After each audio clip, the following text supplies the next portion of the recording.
Hi friends, welcome back to Naga's kitchen. இன்னைக்கு நாம பார்க்கக்கூடிய டாபிக் டயபெட்டிஸ், அதாவது நீரிழிவு நோயை பத்தி தான். நீரிழிவு நோய் அதாவது சக்கரை நோய்ங்கிறது ஒரு சிக்கலான நோய். இது பரம்பரை வழியாவோ இல்ல சுற்றுச்சூழல் போல வெவ்வேறு காரணத்தினாலேயோ உருவாகுது. இருந்தாலும் ஒரு சில கெட்ட உணவு பழக்க வழக்கங்கள் இரண்டாம் வகை நீரிழிவு அதாவது டைப் 2 டயபெட்டிஸ் நோயை உருவாக்குற அச்சத்தை அதிகரிக்கலாம். இது ஒரு பொதுவான வகை நீரிழிவு நோய்தான். அதாவது சர்க்கரை நோயை உண்டாக்குறதுக்கு தனிப்பட்ட உணவுன்னு எதுவுமே கிடையாது. அதனால நாம மனசுல வச்சுக்க வேண்டிய சில விஷயங்களை பத்தி பாப்போமா? சர்க்கரை மற்றும் சுத்திகரிக்கப்பட்ட கார்போஹைட்ரேட்டுகள், அதிகமான சர்க்கரை, ஒயிட் பிரெட், வெள்ளை அரிசி, பாஸ்தா, நூடுல்ஸ், மைதா மாதிரியான சுத்திகரிக்கப்பட்ட கார்போஹைட்ரேட்களை சாப்பிடுறது ரத்தத்துல சர்க்கரை அளவை அதிகமா ஆக்கிடும். இதுதான் சர்க்கரை நோயை உருவாக்குற அபாயத்தை ஜாஸ்தியாக்கும். நிறைவுற்ற கொழுப்புகள், சிவப்பு கறி, இறைச்சி, எண்ணெயில பொரிச்ச உணவு, பதப்படுத்தப்பட்ட தின்பண்டம், காற்றூட்டப்பட்ட பானங்கள், பதப்படுத்தப்பட்ட உணவுகள் போல நிறைவுற்ற கொழுப்புகள் இருக்கிறது சாப்பிடுறது சர்க்கரை நோய் உருவாகுற அபாயத்தை அதிகரிக்கும். பதப்படுத்தப்பட்ட உணவுகளான சிப்ஸ், நொறுக்கு தீனி, அப்புறம் சிற்றுண்டி, கேக்குகள்ல பெரும்பாலும் அதிக அளவு சர்க்கரையும் சுத்திகரிக்கப்பட்ட கார்போஹைட்ரேட்டும் ஆரோக்கியமில்லாத கொழுப்புகளும் இருக்கும். இதுவும் இரண்டாம் வகை நீரிழிவு நோயை உருவாக்கும் அபாயத்தை அதிகரிக்கும். நார்ச்சத்து இல்லாத சாப்பாடு நீரிழிவு நோயை உருவாக்கும் அபாயத்தை அதிகரிக்கும். நார்ச்சத்து இரத்த சர்க்கரையோட அளவு சீராக்க உதவுது, அப்புறம் பசிய போக்குது. இது அதிகமா சாப்பிட்ட மாதிரியும் எடை கூடுதல் தடுக்கவும் உதவுது. அதிகப்படியான மது அருந்துதல், அதிகமா மது குடிப்பது இரண்டாம் வகை நீரிழிவு நோயை உருவாக்குற அபாயத்தை அதிகரிக்குது. ஆல்கஹால் இரத்த சர்க்கரை அளவு பாதிக்கும், அப்புறம் எடை அதிகரிக்கிறதுக்கு பங்களிக்குது. இந்த இரண்டுமே நீரிழிவு நோய்க்கான ஆபத்துகள் தான்.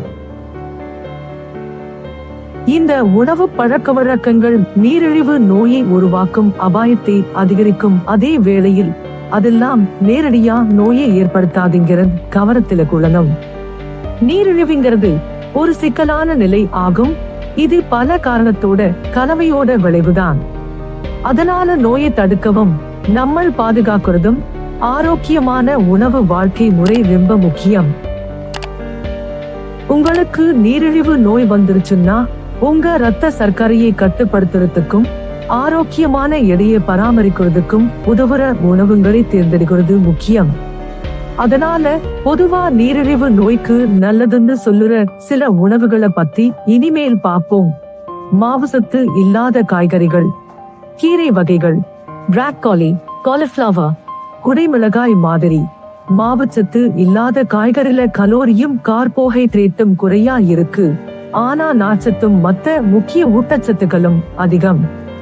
இந்த காய்கறிங்க ரத்த சர்க்கரையோட அளவை கட்டுப்படுத்துறதுக்கும் பசிய போக்குறதுக்கும் உதவுது. முழு தானியங்கள் சொல்லப்படுற பழுப்பு அரிசி, குவினோவா அதாவது சாமை, திணை, குதிரைவாலி, முழு கோதுமை ரொட்டி, இதெல்லாம் நார்ச்சத்தும் மத்த ஊட்டச்சத்துக்களும் நிறைஞ்சிருக்கு. அது ரத்த சர்க்கரையை கட்டுப்படுத்தி இதய நோய் வர்றது குறைக்க உதவுது. புரதம் சார்ந்த உணவு, கோழி, மீன், டோஃபு, அவரை, பீன்ஸ் மாதிரி புரதம் நிறைஞ்ச உணவுகள் ரத்த சர்க்கரை அளவை கட்டுப்படுத்துறதுக்கும் பசியை போக்குறதுக்கும் உதவுது.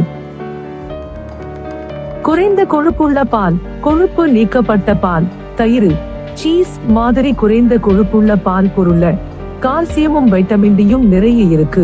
அது எலும்பு ஆரோக்கியத்துக்கு ரொம்ப முக்கியமானது. இந்த உணவுகளும் ரத்த சர்க்கரை அளவை குறைக்க உதவுது.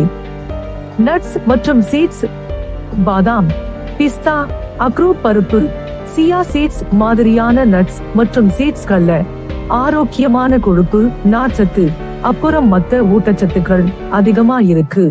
அது ரத்த சர்க்கரை அளவு குறைக்கவும் இதய நோய் அபாயத்தை குறைக்கவும் உதவுது. அதே மாதிரி உங்களோட தனிப்பட்ட தேவைகளுக்கும் விருப்பத்துக்கும் ஏத்த மாதிரி உணவை தேர்ந்தெடுக்க ஒரு டயட்டிஷியனுடன் கலந்து பேசுறது ரொம்ப முக்கியம். உங்க நீரிழிவு நோயை கட்டுப்படுத்துறதுக்கும் உகந்த ஆரோக்கியத்தை பராமரிக்கிறதுக்கும் சரியான உணவு வகையை தேர்ந்தெடுக்கிறது உங்களுக்கு இது உதவும். ஓகே ஃப்ரெண்ட்ஸ், இன்னைக்கு நம்ம சேனல்ல உங்களோட ஷேர் பண்ணிட்டு இந்த வீடியோ உங்களுக்கு பிடிச்சிருக்கும்னு நான் நினைக்கிறேன். இந்த வீடியோ உங்களுக்கு பிடிச்சிருந்தா நம்ம சேனலுக்கு ஒரு லைக் கொடுங்க, உங்க ஃப்ரெண்ட்ஸோட ஷேர் பண்ணிக்கோங்க, மறந்துடாம நம்ம சேனலை சப்ஸ்கிரைப் பண்ணிக்கோங்க. தேங்க்யூ.